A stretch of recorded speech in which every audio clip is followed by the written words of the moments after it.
ஒரு நாள் ஒரு பிற்பகல் 2 மணி போல ஒரு கால் வந்து அரசியல் துணை பொறுப்பாளர் தங்கன்னு கால் எடுத்து அண்ணன் பேர் போட்டிருக்கிறோம் ஆயத்தமாக இருங்க தேர்தலுக்கு மாதத்துக்கு ஒரு கூப்பிடுவாங்க அண்ணன் எல்லாரையும் கிளிநொச்சிக்கு தலைவர் 2 பேரும் சந்திச்சு நாங்கள் 22ஆம் தேதி பார்லிமெண்ட் 21ஆம் தேதி கூப்பிட்டுவேன் 27 இல்லாமல் வந்தால் குண்டு மறைஞ்சவங்க ஒரு நாள் 8 குண்டு வீட்டுக்கு இந்த வீட்டுக்கு கொண்டு வரலையோ ஏப்ரல் மாதம் 26ஆம் தேதி கைது செய்யப்பட்டான். என்ன காரணம் சொல்லல ஒரு பிற்பால் மகளோட சின்னோட நடந்த ஒன்றிக்குள்ள ஆர்மி இன்டெலிஜென்ஸ் வந்து பொன்னம்பலம் சேர்த்து அடுத்த நாள் குமார் பொன்னம்பலம் அதுதான் சிறையில் ஒரு கலவரம் மாதிரி வந்து வெளிக்கடையிலேருந்து தூக்கலோட வந்து எல்லாரும் சுட தூங்கிட்டாங்க. அதில் தலையிலையும் அடித்தோம் இந்த பார் தடி மாதிரி தலையில் அடிச்சு வேற உங்களுக்கு புசுங்காடுங்க லைனில் வேற சொல்லி எல்லாருக்கும் தலையில் போட்டு அதெல்லாம் இந்த பிரச்சனை வந்தா அவங்களுக்கு ஒரு ஸ்கேன் பண்ண பிறகுதான் தெரியும். கையும் காலம் இழுத்தது முதல் தரம் அடித்து மயங்கிட்டேன். 2ஆம் தரம் தலை அடிக்க 2 அடித்தாங்க. ஆம்புலன்ஸுக்குள்ளே தோக்கலோடு ஓடிட்டாங்க வேறையில் இல்லை. நான் அங்கே போய் பார்த்தோன்னே எனக்கு நெஞ்சு ரத்தமெல்லாம் உருகிட்டு கொண்டு பேங்காக்குள்ளே இறக்கி விட்டாங்க. அவங்கள பொம்பளை பின்னால் போனோம்ல எல்லாரும் தான் போனாங்க. அது இயக்கக்காராக்களை தாங்க போட மாட்டேன். சம்பந்தர் தமிழ் தேசிய கூட்டமைப்புக்குள்ள இயக்கத்தால கொண்டு வந்த ஆக்களை உள்ள எடுக்க மாட்டோம். ஒரு பொம்பளையில கொண்டு என்ன தந்தைகள் பொம்பளை எல்லாம் போராளி இயக்கப்பட்டு வந்து ஜனத்துக்கு தெரியாம வந்து இந்த லொரியெல்லாம் ஒரு சவத்தோட கிடந்தது. ஒரு இயக்கம் வந்து கொண்டு வந்தேன். அப்படி இயக்கம் கையெழுச்சிட்டு ராணுவம் பஃபல் வாகனத்தில் 2010 இயக்கம் முடிஞ்ச பிறகு கொண்டு வந்த இடத்துல சோமில்லாம் போயிட்டான். கொண்டு சொர்க்கோட்டையில் வச்சுருந்து அப்புறம் நான் போய் டாக்டரை கொண்டு வந்து செக் பண்ணி போட்டு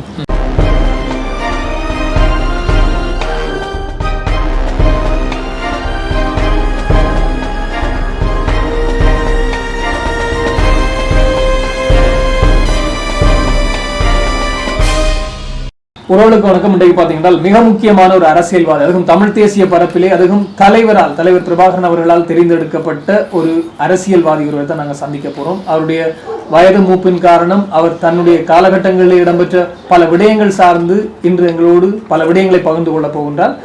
கிஷோர் ஐயாவோட தான் சந்தித்து பேச போறோம். வணக்கம் ஐயா. வணக்கம்.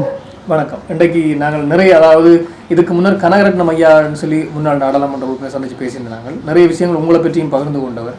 நீங்களும் விடுதலை போராட்டத்தின் போது அதுவும் தலைவர் அவர்களால் தெரிஞ்செடுக்கப்பட்ட 5 பேரில் ஒரு ஆள், தமிழ் தேசிய கூட்டமைப்புகள் ஒன்றப்பட்ட 5 பேரில் ஒரு ஆள் என்ற விஷயம் சொல்லப்பட்டது. நிறைய தமிழ் மக்களுக்காக தொண்டாற்றி இருக்கிறீங்க.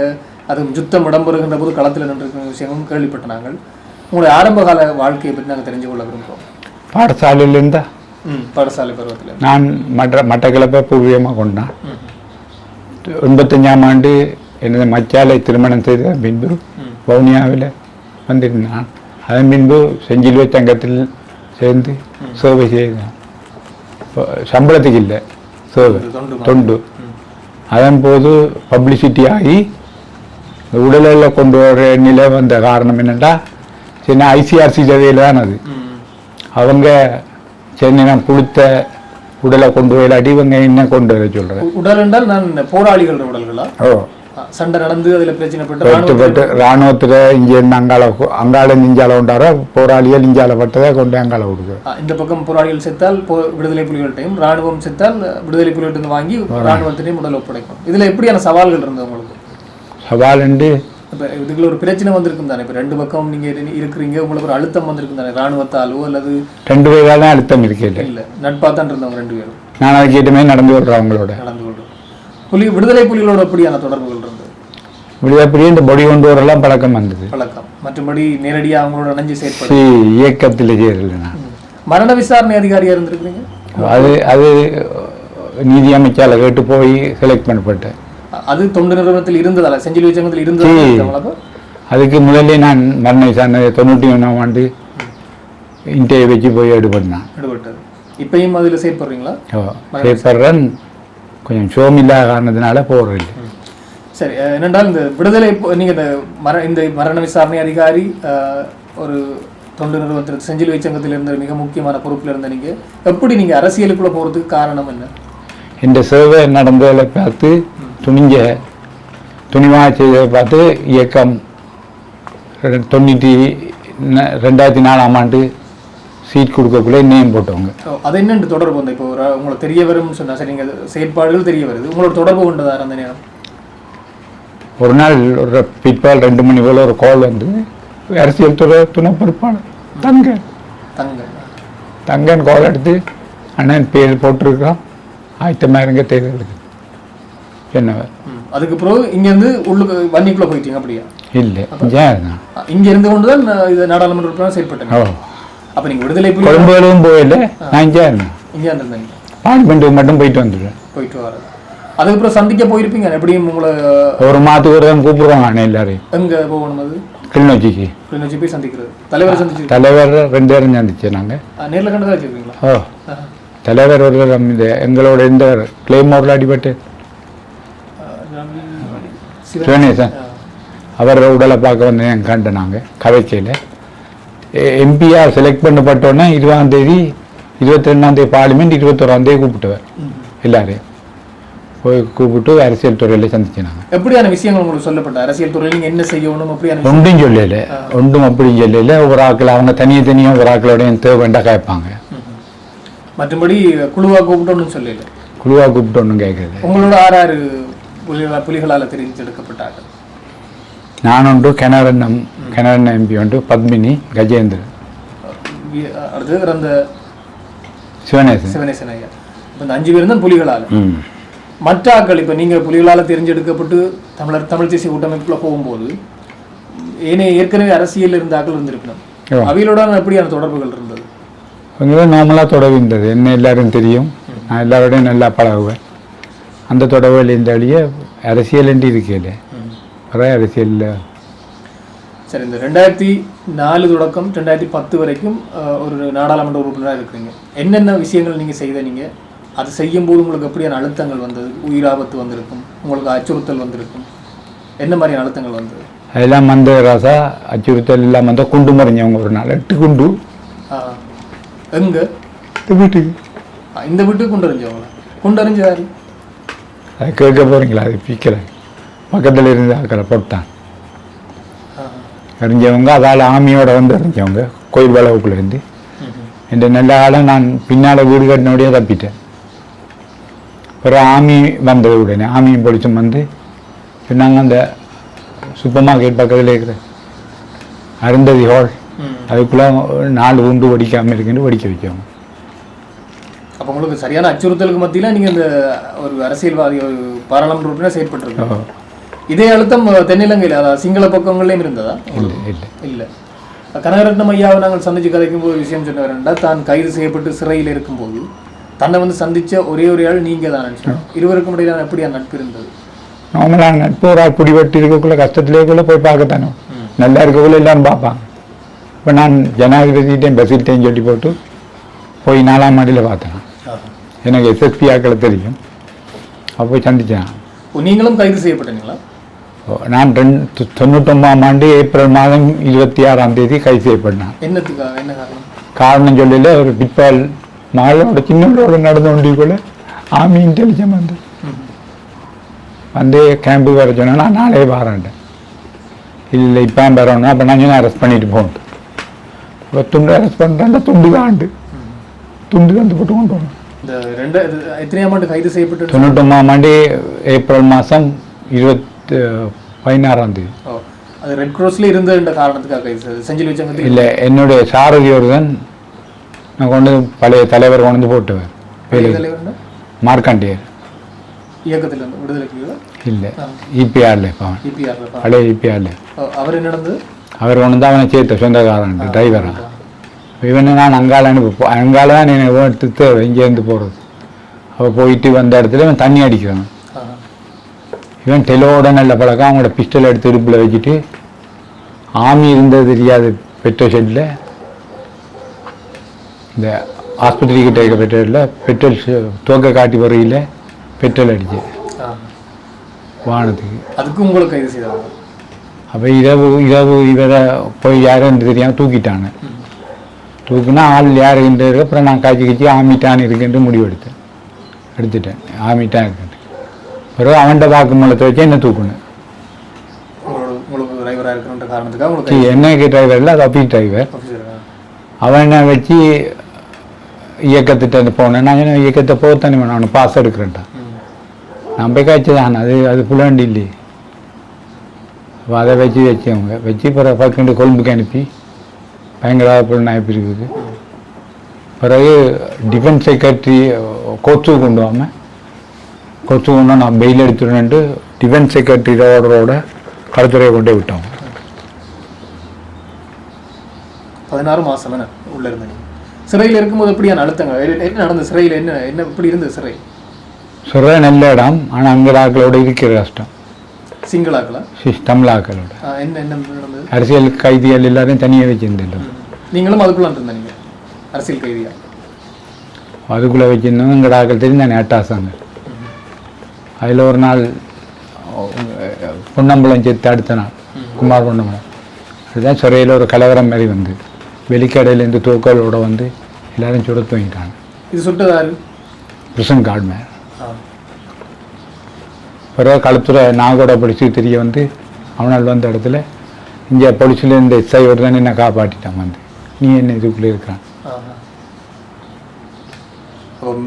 சவாலான காலகட்டங்களை தான் கடந்து வந்திருக்கேன். யுத்த காலம், அதுவும் விடுதலை புலிகளால் தெரிஞ்செடுக்கப்பட்ட நாடாளுமன்ற உறுப்பினர்கள் போது ஒரு அழுத்தம் இருந்திருக்கும். அதுவும் உங்களோடு சேர்ந்திருந்த ஒரு நாடாளுமன்ற உறுப்பினர் கொலை செய்யப்பட்டிருக்கு கிளைமோர் தாக்குதலில். 4 பேர் செத்தவங்க. ஆறாரு? ரவிராஜ், ஜோசப் பர்ராசிங்கம், சிவநேசன், மற்றது மாங்குளத்தில் சிவநேசன், ரவிராஜ் ஐயா, சிவநேசன் ஐயா, ஜோசப் பர்ராசிங்கம். இவங்களோட நம்ம நேரடிய தொடர்புகளும் கூட நட்பாக இருந்தாங்க. பார்லிமெண்ட்டில் வரக்குள்ள தெரிஞ்சானே ஜோசப் பர்ராசிங்கம். நம்ம மட்டக்களப்பு பிள்ளைகள் 2009 யுத்தம் முடிஞ்ச பிறகு 2010 இன்னொரு தேர்தல் வருது. 2010 நாடாளுமன்ற தேர்தல் வருது. ஏன் அதில் நீங்கள் போட்டியிட இல்லை? அது இயக்கக்காராக்களை தாங்க போட மாட்டேன். இது யார் இந்த கதை சொன்னது? சம்பந்தர். அதாவது தமிழ் தேசிய கூட்டமைப்புக்குள்ள இயக்கத்தால் கொண்டு வந்த ஆக்களை உள்ளெடுக்க மாட்டோம். என்ன காரணம்? அதுக்கு என்ன காரணம்?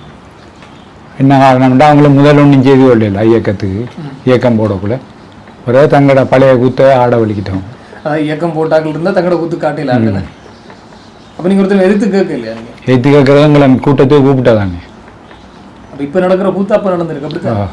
முதல்ல நடந்து அப்படித்தான், இப்போயும் நடக்கிற கூத்து தான். இது இப்போ மோசமாக இருக்குது. என்ன நினைக்கிறீங்க இப்போ இருக்கிற அரசியலை பற்றி? என்ன நினைக்கிறீங்க இப்போ போய்க்கணும்? அது தமிழரசு கட்சி எப்படியும் தமிழரசு கட்சியில் நீங்கள் பதிஞ்சிருப்பீங்க, அந்த கட்சியில் உறுப்பினர் இருந்திருப்பீங்க.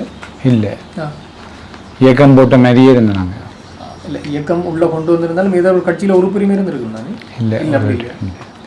அப்போ நீங்கள் இந்த இது விட்டோன்னா இயக்கம் உள்ளே கொண்டு வந்த விடுதலை புலிகள் கொண்டு வந்த எல்லாரையும் ஓரம் கட்டி போட்டாங்க. அதில் நீங்களும் ஒரு ஆள். இப்போ இருக்கிற அரசியலை பற்றி என்ன நினைக்கிறீங்க? எல்லாம் நாரி போச்சு. இது பார்க்கக்கூட தலைவர் பயத்திலாம் அவங்க எல்லாம் சத்தம் போடாமல் இருக்குது. உண்மை உண்மை. இப்போ சுமந்திரன் எல்லாம் கொண்டு வந்து நாத்துறாங்க. தலைவர் இருக்கும்போது எப்படி இருந்தது? தமிழ் தேசிய கூட்டமைப்பு எப்படி செயற்பட்ட தலைவர் இருந்த காலத்தில்? தலைவர் வேலுப்பிள்ளை பிரபாகரன் அவர்கள் இருந்த காலகட்டத்தில் சத்தம் இல்லை, சத்தம் போட மாட்டாங்க. சொல்ற வழி நடக்கும். ஒரு சத்தம் இல்லை, சத்தம் போட்டா வழிதான். தெரியும் தானே அவங்களுக்கு. தலைவர் நாட்டு விட்டாங்க. 22 சீட் எடுத்தாங்க. இப்போ 5-6 சீட்லாம் இருக்கு. என்ன தலைவர்? தலைவரோட நீங்க நேரடியாக கதைச்சிருப்பீங்களான்னு கேட்க. ஓ, சந்திச்சிருக்கீங்க நேராக? தேர்தல் எங்களை 22ஆம் பார்லிமெண்ட் ஏப்ரல் மாதம் 20ஆம் தேதி கூப்பிட்டவர்கள் நோக்கி.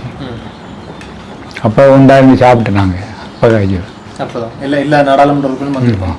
இப்போ நீங்கள் இந்த சிறையில் 99ஆம் ஆண்டு கைது செய்யப்படும் போது அங்கே உங்களுக்கு ஏதோ ஒரு பிரச்சனை ஏற்பட்டு உங்களுக்கு அடிபட்டுன்னு சொன்னீங்க. அதை பற்றி கொஞ்சம் சொல்லுங்கள். அது 2000ஆம் ஆண்டு தை மாதம் 7ஆம் தேதி குமார் மன்னம் செத்துட்டே இருந்து இதுக்குள்ள ஒரு கலவரம் மாதிரி வந்தது. அந்த நேரம் சிறைச்சாலையால் கொழும்புலேருந்து வெளிக்கடை சிறைச்சாலையிலேருந்து பிரிசன் கார்டு மேலே தோக்கோலோட கொண்டு வெடி வச்சவங்க. அதில் தலையிலையும் அடித்தவங்க. இந்த பாரத் அடி மாதிரி தலையில் அடிச்சு வேறு உங்களுக்கு பிரிசன் கார்டு மேலே லைனில் வேற சொல்லி எல்லாருக்கும் தலையில் போட்டு. அதெல்லாம் இந்த பிரச்சனை வந்தா உங்களுக்கு? ஒரு ஸ்கேன் பண்ண பிறகுதான் தெரியும். என்ன கையும் காலம் இழுத்தது முதல். அப்போ இந்தியா போனான். இந்தியா போய் ஸ்கேன் பண்ண தான் அது நரம்பு ஒன்று பாதிக்கப்பட்டது, அதில் பாங்கி இஷ்டப்படுத்த பண்ணாங்க. சரி. அப்போ அவை அடிச்சதால அந்த பிரச்சனை வந்துருக்கு. வேற இப்படி தலையில் காயம் பாரு. அதை நீங்கள் மனித உரிமைகள் ஆணைக்குழு நாடி ஒன்று சொல்லலையா? அது இல்லை, அவங்க என்ன வைப்பாங்க, மூளையில் துண்டு தருவாங்க. இது சரிதான். ஆனால் அவங்களுக்கு எதிரான நடவடிக்கை நான் தப்புன்னு அருந்தப்பு முதல் தரம் அடித்து வாங்கிட்டேன். 2ஆம் தரம் தலைவடிக்க 2 அடித்தானு. சரி. அடிக்கையில் நான் அடிம்பிட்டேன் அடியோட. அதோட களத்துறை போலீஸ் வந்தது. இங்கே போலீஸ் ஸ்டேஷனில் இருந்தவன் ரெஸ்ட் ஆகி வந்தவன், நீ ஏன் இதுக்குள்ளே இருக்கிறான்னு கேட்டான். என்னை தனியாக கொண்டு போயிட்டான். அப்புறம் வெளியே வந்து என்ன நடந்தது? கேஸ் போட்டு வெளியால் வந்தேன். வெளியே வந்தாச்சு. அதுக்கப்புறம் தான் இந்த அரசியலுக்கு வந்து 2004 தானே அரசியல். 2004 அரசியலுக்கு பிறகு உங்களோட செயற்பாடுகள் செய்திருக்கிறீங்க. இந்த அப்பையும் செஞ்சிலுவை சங்கத்தில் செயற்பட்ட அந்த உடல்களை மாற்றி ஒரு வேலை செய்தீங்களா? இல்லை, செய்ய இல்லாது. ஏனென்றால் அரசியலுக்கு வந்தால் செஞ்சிலுவை சங்கத்தில் இருக்க இல்லாது. அரசியலுக்கு வந்து வவுனியாவில் சிறைச்சாலை ஆட்டுன்னா, வவுனியா யூனிவர்சிட்டி வேணுங்கண்ணா. நீங்களா? என்ன மாதிரி அதை சொல்லுங்க, தெளிவாக சொல்லுங்க. வவுனியா பல்கலைக்கழகம் உருவாக நீங்களும் காரணம்? அப்படியா? நான் தான் காரணம். இல்லாட்டிங்க கபில்கிட்ட கேளுங்க. நானும் ஜிஏ கணேசன். முதல் யாழ் பல்கலைக்கழகத்தினுடைய கிளையா இதா இருந்தது, வளாகமாக இருந்தது. அதை என்ன மாதிரி நீங்க கொண்டு திட்டமிட்ட? நீங்க தனிப்பல்கலைக்கழகமா? தனிப்பல்கலைக்கழகம். இந்த பரிந்துரை மக்கள் எல்லாரையும் சேர்த்து கொண்டு முன் வச்சிருந்தீங்களா? இல்லாட்டி இதுக்கும் இயக்கத்தால் அழுத்தங்கள் வந்து இல்லாட்டி இயக்கம் கொடுத்த ஆதரவா? இல்லாட்டி இப்போ அது இப்போ நடந்து சொல்றீங்க? இயக்கம் அதுக்கு ஆதரவு கொடுக்கல.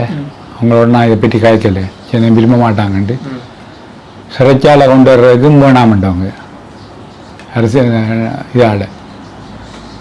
அப்போ மாநகர சபை ஆக்க போகிறவங்களுக்கும் அதுவும் விரும்பல. அவங்க ஒரு சிங்கிள் ஏரியாவில் சேர்த்துருவாங்கன்ட்டு. அப்போ இவங்க சொல்கிறாங்கன்ட்டு போட்டு நான் அதில் தலை போடலை. சிறைச்சாலைங்கிறவனை வெள்ளிக்கிழமை கேஸ் முடிஞ்சால் சனிக்கிழமை முடிய சங்கிலியில் ஓத்து மாடுகள் மாதிரி ட்ரெயினில் ஏற்றி சிறைச்சாலையை கொண்டு வரோம். எங்கே அது இருந்தது? அண்டாபுரம். இது கொண்டு வரோம், இங்கே கோர்ட்டுக்கு கொண்டு வந்துட்டு அதை நிப்பாட்டணும்னா சிறைச்சாலை அடைஞ்சேன். அதிலும் கூட பங்கு இருந்தது. அப்பையும் நாடாளுமன்ற உறுப்பினர் இருந்த நீங்கள் வவுனியா பல்கலைக்கழகம் வரும்போதும் நாடாளுமன்ற உறுப்பினர் தான் செயற்பட்டது. பல்கலைக்கழகம் பிறகு இப்போ வந்தது. இப்போ வந்தது பரிந்துரை கொடுக்கும். நர்சிங் ஸ்கூல் ஒன்றுங்கண்ணா, நர்சஸ் ட்ரைனிங் ஸ்கூல் வவுனியா கொண்டு நாடாளுமன்ற உறுப்பினர் இருந்தீங்களா? அதுவும் மினிஸ்டரோட காட்சி வடகிழக்கில் பகுதியவியல் கஷ்டம், ஆர்ட்ஸ் காமர்ஸில் எடுங்க சொல்லி அதை போட்டு நாங்கள். அப்போ நீங்கள் அவ்வளோ வேலை செய்திருக்கிறீங்க, வவுனியாவுக்கு நிறைய வேலைகள் செய்திருக்கிறீங்க, தமிழ் தேசிய பரப்பிலையும் முன்னென்று செயற்பட்டுருப்பீங்க. ஏன் பிறகு அரசியலில் நீங்கள் செயற்பட இல்லை? அரசியல்வாதி அதாவது பாராளுமன்ற அரசியலுக்குள்ளே போக இல்லை, வாக்கெடுப்பு? அது தமிழரசு கட்சி எங்கள் சீட்டரில் இயக்கம் போட்டாக்களை வெளியால் விட்டாங்க. வேறு எந்த கட்சியோடும் சேர்ந்து நீங்கள் கேட்கல? இல்லை, கேட்டேண்ணா. எந்த கட்சி? மைண்டியோட. காரணம் இந்த பாதுகாப்பு சிக்கல் ஒன்று இருந்தது. என்ன நடந்தது? பாதுகாப்பாக விட்ரா பண்ணிடுவாங்களே, விட்ரா பண்ணால் அவங்க பக்கண்டு போட்டுருவாங்க, நம்மளை சுட்டுருவாங்க, ஆமியே சுட்டுருவாங்க. இயக்கங்கள், மற்ற இயக்கங்கள் டெலோ இல்லை பிளட்டால் அழுத்தம் இருந்தது அவங்களுக்கு ஒன்றும் கதையில் தெரியாமல் செய்வாங்க. அப்படி வந்து அதால தான் நீங்கள் மகந்தியோட சேர்ந்து நிற்க வேண்டிய பாதுகாப்புக்காக வண்டீங்களா? எங்கே வெல்றது? எத்தனை வாக்குகள் கிடைச்சது? 1000 வாக்குகள் கிடைச்சது. அதுக்கப்புறம் விட்டுட்டீங்க, எல்லாத்துலேயும் விலகிட்டீங்க. அப்படியா? அதுக்கப்புறம் இந்த அரசியலுக்குள்ளேயும் வேற இல்லை. திரும்ப அரசியலுக்கு வர எண்ணம் இருக்கு? இனிமேல் இல்லை, எனக்கு சோம் இல்லை. சமூக தொண்டாற்றி கொண்டிருப்பீங்க, மரண விசாரணை அதிகாரியாக தொடர்ச்சியாக செயற்பட்டு கொண்டிருங்க. அப்படித்தான் செஞ்சிலுவை சங்கத்தில் செயற்படுறீங்களா? இல்லை, கூடுதலாக இங்கே இருந்த வவுனியாவில் இருந்த ஆக்களுக்கு வேறு போராட்ட இயக்கங்கள் பிரச்சனை வந்தாங்க. விடுதலை புலியோட தொடர்பு இருக்கிற ஆக்களுக்கு மற்ற இயக்கங்கள் அழுத்தம் கொடுத்தாங்க. எப்படியான அழுத்தங்கள் உங்களுக்கு தந்தது இருந்தது? சொல்லி சுட்டு குண்டரிச்சவங்க, குண்டறிஞ்சது, பிள்ளைய மகனை கைது கடத்துறதுக்கு முயற்சி செய்தவங்க. வேற அப்புறம் 2ஆம் தரம் இன்னொரு குண்டு அடிச்சது, ஒரு போலீஸ்காரன் காயப்பட்டு. 2ஆம் தரம் குண்டறிஞ்சவங்க 2 தரம் குறி வச்சிருக்காங்க. 2ஆம் தரம் அடிக்கக்குள்ள நான் பார்லிமெண்ட்டுக்கு போயிட்டேன். பார்லிமெண்ட்டுக்கு போக கிளிநொச்சி ரோடு, மதவாச்சி ரோடு மூடிட்டாங்க, ஒரு தான் போயிடலான்ட்டு. அடுத்து இங்கேருந்து போகிற வாகனம் விட மாட்டாங்க, ஒரு 5 பஸ்ஸில் தான் போகணும். நான் பார்லிமெண்ட் எம்பி போலீஸோட போகிறேன், போகணும்னு வலிக்கிற சுட வலிக்கிட்டானோ போலீஸ். உங்களுக்கு சுட போனால் சுடுவேன் மதவாச்சியில் மறைச்சி போட்டாங்களா? பிறகு எஸ்பி வச்சு எஸ்எஸ்பிகிட்ட கட்டுவார், அண்டாவரம் எஸ்எஸ்பிகிட்ட.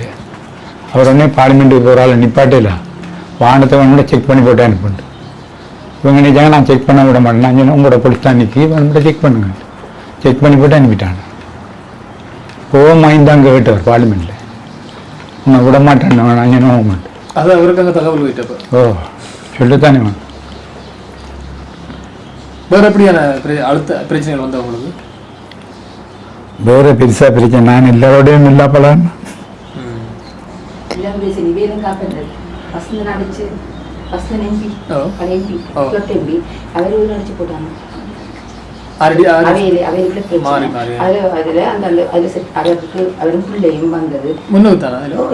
சந்தியில் வசந்த எம்பி எம்பிஆர் போல புத்தர் கோயிலில் ஒரு மோட்டர் சைக்கிள் ஒரு கிணத்துக்குள்ள நல்லது பிள்ளைய மனுச்சியை கொண்டு போயிட்டு வரக்குள்ள என்னோட காய்ச்சிட்டான் போனோம் இதில் முன்னுக்கு காய்ச்சிட்டு போனவர் திடீர்னு சத்தம் கேட்டு பார்க்க அவர் வான்னு அடிபட்டு அடிச்சா ஆக்சிடென்ட் பண்ணி விட்டாங்களா?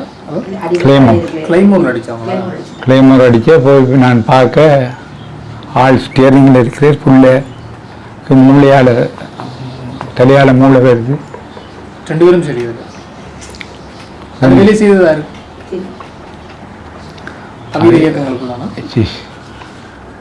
அது அங்காலேருந்து வந்து டெலோட இருந்தாங்க செய்தோம். அப்போ அந்த போராட்ட காலகட்டங்களில் வவுனியாவில் இருந்தார்கள் சரியான கஷ்டங்கள் அனுபவிச்சிருப்பீங்களா? எப்படி எல்லா இயக்கங்களும் நிற்கிற பகுதியாக இருக்கிறதால கஷ்டம் மாறி யாரும் நேராண்டு தெரியாது. எப்படி அந்த பிரச்சனை எனக்கு நடந்து கொண்டிருந்தது?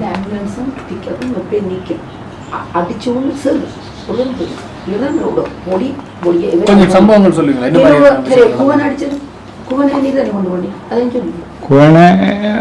ஒரு இரவு பூந்தோட்டத்தில் சத்தம் கேட்டது, ஒரு 1000 ஃபயரிங் கேட்டது. நினைச்சேன் அரசாங்கத்துக்கும் விடுதலை புலிகளும் நடக்குது. கொஞ்ச நேரத்தில் அடித்தாங்கன்னா ஒருத்தன் போகையில் வாங்கன்ட்டு டெலோக்காரன். நான் போனால் இப்படி நடந்துட்டு ஏற்றிட்டு போனேன். ஆம்புலன்ஸுக்குள்ளே தோக்களோடு ஓடிட்டாங்க, வேறே இல்லை. நான் அங்கே போய் பார்த்தோன்னே எனக்கு நெஞ்சு ரத்தமெல்லாம் உருகிட்டு அவ்வளோ இருட்டு கும்பமாக இருக்குது. என்ன நடக்க போகுது தெரியாண்டு நான் உடனே போய் கோவனையத்தி கொண்டு ஆஸ்பத்திரிக்கு கொண்டுங்க. வரக்குள்ளையும் பயம் அடிச்சு விட்ருவாங்கன்ட்டு நான் டிரைவிங் சீட்டை மாற்றி நான் பிக்கப் எடுத்துட்டு டிரைவர்கிட்ட ஆம்புலன்ஸை கொடுத்தேன். இது ஆஸ்பத்திரியில் ஒன்று சேர்த்துனான். நீங்கள் மரண விசாரணை அதிகாரியாக இருக்கும்போது இப்படியான துப்பாக்கி சூடுகள் கிளைமோரால் தாக்கப்பட்ட நிறைய சம்பவங்களை கண்டிருப்பீங்க. மறக்க முடியாத சம்பவம் தான் நீங்க இதை சொல்லி அந்த பொம்பளை பிள்ளை ஏற்றிட்டு போய்கிட்டானே வெளிவேல் அடிச்சவங்கள இயக்க பொம்பளை பிள்ளை ஏற்றிட்டு போய்க்கல ஓமந்தையில சனம் அதுக்குள்ள இருந்து இது கொண்டு போய் பொடி அது சொல்லுங்க. என்ன நடந்தது? அரசா இவங்களுக்கு மெசேஜ் வந்துட்டு வெளிநாடு இங்கே வரப்போறாங்கண்டு உடனே லைட்டெல்லாம் நிறுத்திட்டு வெளியால் வந்து படுத்துட்டான். இவங்க திடீர்னு உள்ளுக்குள்ளே போய் எல்லாரும் லைட்டை போட்டுட்டு சுட்டு போட்டாங்க. அதில் 61 பொம்பளையில கொண்டு எனக்கு தந்தையில பொம்பளை எல்லாம் போராளி இயக்கப்பட்டு 61 பேர் அவங்க நேராக எடுத்து வரபடி இதே நேரம் கொண்டு வந்த ஆமி அப்போ இரவு கொண்டு போய் சொல்லக்குள்ள எனக்கு வசதி இல்லை, ரேடியோவில் கேட்க வசதி இல்லை. ஆம்புலன்ஸ் கொண்டு எடுத்து சாயிரின் போட்டு நொச்சி மூட்டையை திறந்து விட்டாங்க. கொண்டே கொடுக்க ஜனமோட தங்கிட்டு ஆமியாக இருந்துட்டு வந்து ஜனத்துக்கு தெரியாமல் வந்து இந்த லொரியெல்லாம் ஒரு சவத்தோட கிடந்தது. வேறு இயக்கம் வந்து கொண்டு வந்தேன்.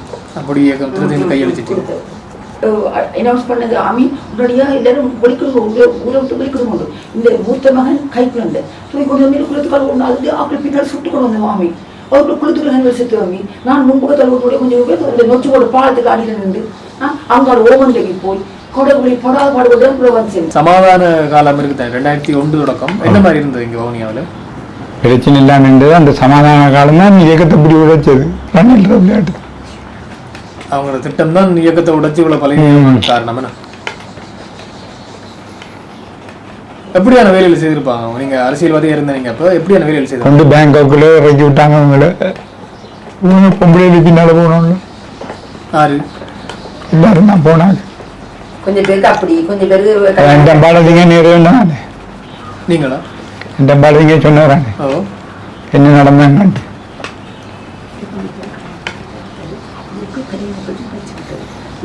பலவீனப்படுத்துறதுக்கு சமாதான காலத்தை பயன்படுத்தி இருக்காங்க. கட்டுப்பாடுல இருந்து அந்த நேரம் சமாதான காலம் வந்து எல்லாருமே எல்லா இடம் போய் வரலாம் இருந்தது. அப்ப இயக்கப்படியில இங்க வந்து நின்றவங்களோ எல்லாரும் உண்டவங்க. எல்லாம் அப்ப பிரச்சனை ஒன்றும் வந்ததில்லை. பயம் சுட்டுட்டா பிரச்சனை வந்தது. இதுல நீங்க விடுதலை புலிகள் தலைவரை சந்திக்க போகும்போது உள்ளுக்க போகும்போது அந்த காலகட்டத்தில் இந்த தமிழ் தேசிய கூட்டமைப்பு உருவாக்கத்துல கருணாமானவர்களும் முன்னின்று செயற்பட்டவர். நீங்க உங்களோட பூர்வீக மட்டக்களப்புன்னு சொல்றீங்க. அவரோட என்ன மாதிரி தொடர்பு இருந்தாங்க? ஒரு தொடர்பும் இல்லை. மீட்டிங் போன இடத்துல சந்திச்சாங்க. அவரோட ஒரு தொடர்பும் இல்லை. இது சம்பந்தமா கண்டா பேர் அவ்வளோதான். அவ்வளோதான். அப்ப என்ன மாதிரியான போராளியா இருந்தவர்? அவர் அந்த மட்டத்தில் தலைவர் வேற வச்சிருந்தவர். இப்ப எல்லாம் மாறி எல்லாம் நாறி போச்சு. இல்லை மாற்று செயற்பாடுகளுக்கு போயிட்டார் அப்படிங்களா? மாற்று செயற்பாடுண்டா அவருக்கு இந்த மாதிரியா எல்லாம் போச்சுன்னு அந்த காலத்தில் சரியாக செயற்பட்டு போயிருந்தேன். அப்போ ஒன்று தெரியுது, தமிழரசுகள் தமிழ் தேசிய கூட்டமைப்பும் சரி, ஏனைய பிரிஞ்சு வந்த வேறு இயக்கங்களை சார்ந்தவர்களும் சரி, தலைவருடைய கட்டுப்பாட்டுக்குள்ள இருக்கும்போது எல்லாரும் சரியா அதாவது நேர்த்தியான முறையில் ஒரு ஒழுக்கமாக சரியான முறையில் செயற்பட்டுருக்காங்க. அதில் தமிழ் தேசிய கூட்டமைப்பும் சரி அந்த பங்கு இருக்கு. ஆனால் அந்த விடுதலை போராட்டம் மௌனிக்கப்பட்ட பிறகு எல்லாருமே தங்களை வழியில பார்த்து கொண்டாங்க. பழையபடி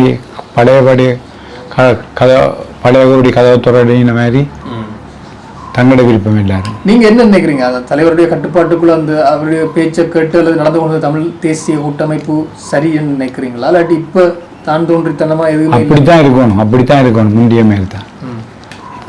என்ன மாதிரியான வழிகளை இந்த தமிழ் தேசிய தமிழரசு கட்சி கையாள வேண்டி இருக்கும்னு நினைக்கிறேன்? எல்லா ஏனைய கட்சிகள் கையாள வேண்டி இருக்கும்னு நினைக்கிறேன். அது இனிமேல் அந்த அப்படியான நிலைமை வராது. அரசியல் போக்கு எப்படி பாக்குறீங்க? இப்ப போய்கொண்டிருக்க அரசியல் போக்கு எப்படி பாக்குறீங்க? அதுலேயும் இவர்களால் ஒன்றும் செய்ய முடியாது. யாரால? இப்போ இருக்கிற ஆகலால். சரி, இப்போ நீங்கள் எல்லாருமே வந்து ஒரு தமிழர்களுக்கு ஒரு தீர்வு என்ற விஷயத்தை மையமாக கொண்டுதான் ஜனநாயக வழியில அரசியலுக்குள்ள வந்தீங்க. சரியா? தமிழர்களுக்கான தீர்வுண்டா எது தீர்வா இருக்கும்னு நினைக்கிறீங்க? தமிழீழம் தான் தீர்வு. தமிழீழம் மட்டும்தான். அதை தவிர மாகாண சபைகளில் நீங்கள் என்ன நினைக்கிறீங்க? மாகாண சபையில் இந்த எத்தனை தேர்தல் நடத்த வச்சுக்கிறாங்க. அதில் ஒரு பவரம் இல்லை, ஒன்றும் இல்லைல்ல. மாகாண சபைகளில் என்ன மாதிரியான அதிகாரங்கள் இருக்குது? இப்போ உங்களுக்கு தேவையான அதிகாரம்னா என்னென்ன இருக்கலாம்? கொள்ளையடிக்கிற அதிகாரம் தான் இருக்கு.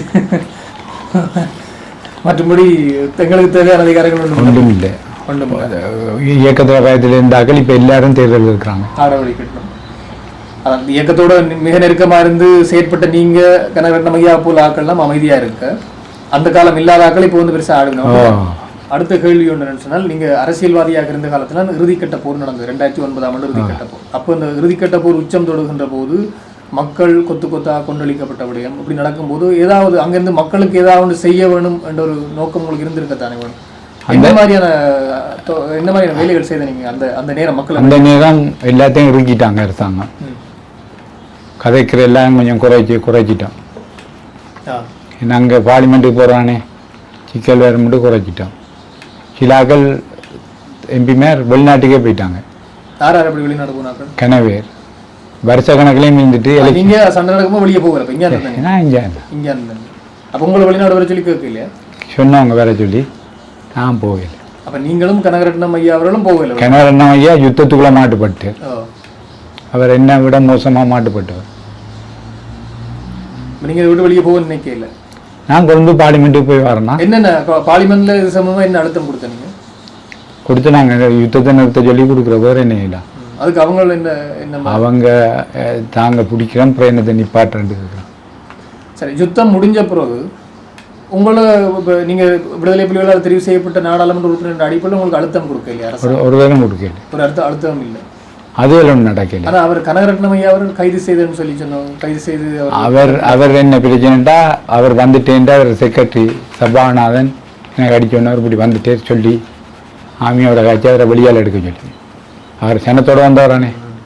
அப்போ நான் ஆமி கமாண்டருக்கு அடித்தேனா இங்கே வன்னி கட்டில தளபதி ஜெகத் ஜெயசூரியாக்கு. அவர் சரி நான் காய்ச்சி போட்டு வாரண்டு போட்டு அவர் கோட்டாக்கு அடித்தவர் டிஃபென்ஸ் செக்ரட்டரி தானே. அவர் சொல்லி ஒரு போலீஸ் டீமே வந்தது வேறு கொண்டு போகிறதுக்கு. அப்போ இங்கே டிஐஜின்னா பேர் சொல்ல விரும்பல அவனை சிக்கல் சொன்னால் நீ இதில் தலை போடாத அவரை கொண்டு போகிறாங்கன்ட்டு. அப்போ போய் செட்டிகுளத்தில் இங்கே எடுத்து வந்த ஆள்ற பேரை சொல்லி கொழும்பு கொண்டு போயிட்டாங்க. அவரை வெளியில் விட்டால் ரகசியம் பலிக்கிட்டோம்ட்டு கொண்டு வச்சிருந்தவங்க 4ஆம் மாடியில். அந்த சண்டைக்கு நடந்த உண்மைகள்லாம் வெளியே வந்து அப்போ நீங்கள் பார்க்க போகும்போது உங்களுக்கு ஒரு அச்சுறுத்தல் இல்லையா? இல்லை, நீங்கள் நேரடியாக பார்த்துட்டு நான் எம்பியாக இருந்தேன்னா இந்த பவரவா வச்சு போனான். இந்த தலைவருடைய தாயை பற்றின ஏதோ உங்களை பற்றி சொன்னவங்க, தலைவருடைய தாயை வந்து இங்கே நீங்கள் பார்த்து தாயை இராணுவம் பஃபல் வாகனத்தில் எந்த காலகட்டம்? 2010 இயக்கம் முடிஞ்ச பிறகு கொண்டு வந்த இடத்துல சோமில்லாமல் போயிட்டான். கொண்டு சொர்க்கோட்டையில் வச்சுருந்து அப்புறம் நான் போய் டாக்டரை கொண்டு வந்து செக் பண்ணி போட்டு அனுப்புனேன். எங்கே கொண்டு வரணும்? எங்கே கொண்டு வராங்க? பருத்தித்துறையை கொண்டு வந்தாங்க. இது என்ன சண்டை முடிஞ்ச பிறகு? முடிஞ்ச பிறகு அதுக்கு பிறகு தான் இந்தியா கொண்டு வரணும். அப்படியா? இல்லை மருத்துவத்திற்காக இந்தியா கொண்டு வரல.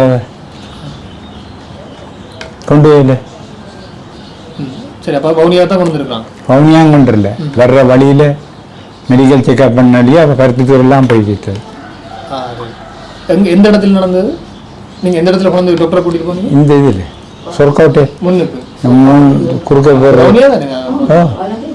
இந்த இதில் நடக்கிற ஊர்.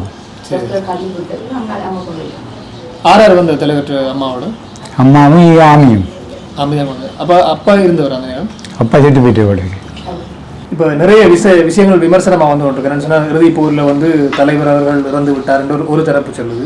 இன்னும் ஒரு தரப்பு வந்து அவங்களோடு இருக்கிறேன்னு ஒரு தரப்பு சொல்லுது. சில தரப்பு வெளிநாட்டில் இருந்து கொண்டு அதுக்காக காசு சேர்த்து கொண்டு இருக்கணும். நீங்கள் என்ன நினைக்கிறீங்க அதை பற்றி? தலைவர் உயிரோடு இல்லை, கடைசி வரைக்கும் போராடி இறந்துட்டேன்னு சொல்கிறீங்க. அது வெளிநாட்டில் இந்த காசு சேர்க்கிறாங்களுக்கு என்ன சொல்ல நினைக்கிறீங்க?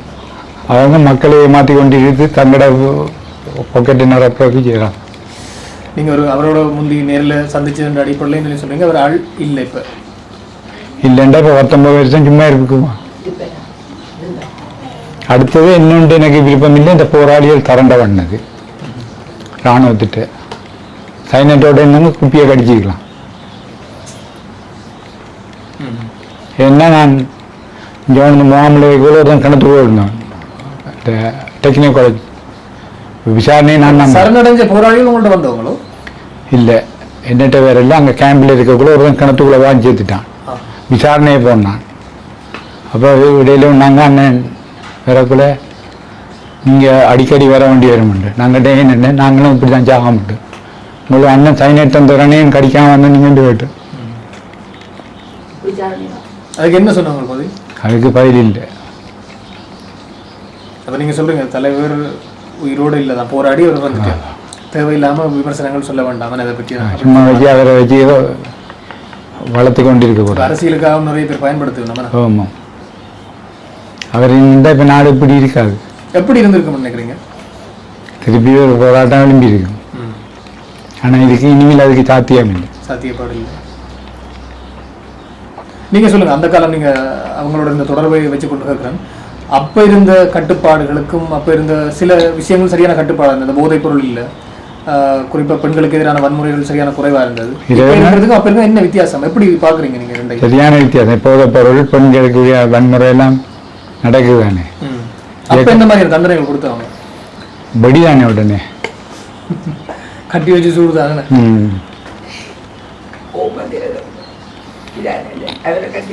எதுவும் சம்பவங்களுக்கு சந்திச்சிருக்கீங்களா? மரண விசாரணைக்கு வந்துதான் இருக்கும் அப்படி நடந்து இயக்கம் அங்கால நடந்தோம். இங்கால வேற இல்லை. நான் தானே 2 கட்டுப்பாடு பிரதேசம். நிறைய விஷயங்கள் உங்களோட கலைச்சினாங்க, நிறைய விஷயங்கள் சொல்லியிருக்கீங்க. தெரியாத விஷயங்களா? இங்கே வவுனியாவில் வந்து எல்லா போராளி இயக்கங்களையும் இருக்கும்போது இவ்வளோ அழுத்தம் இருந்தாங்கன்னு நீங்கள் சொன்ன விஷயங்களும் தெரியுது. அதுலேயே நீங்கள் கூட இந்த பிரச்சனை இருக்காது ஐயா, அதாவது ஆமி தாக்கினதால வந்த பிரச்சனை, சிறைச்சாலை காவலர்கள் அவங்க அடித்ததால வந்த பிரச்சனை. நன்றி, நிறைய விஷயங்களை பகிர்ந்து கொண்டமைக்கு நன்றி. நாங்களும் தெரியாத விஷயங்களை தெரிஞ்சு கொண்டோம். நாங்கள்